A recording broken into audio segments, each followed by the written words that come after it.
Juicing tayo. Ito yung sayote. Nililiit ko lang siya, guys. Ayan. Ubus natin tong sayote. Isang sayote to, guys. And then, ito yung apple. Ito yung apple. Nililiit ko lang din siya, kalahating apple. And then, lagyan natin siya ng water.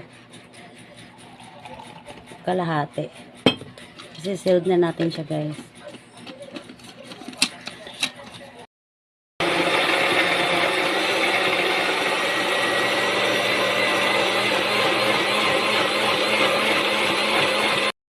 Guys, ito na yung finished product.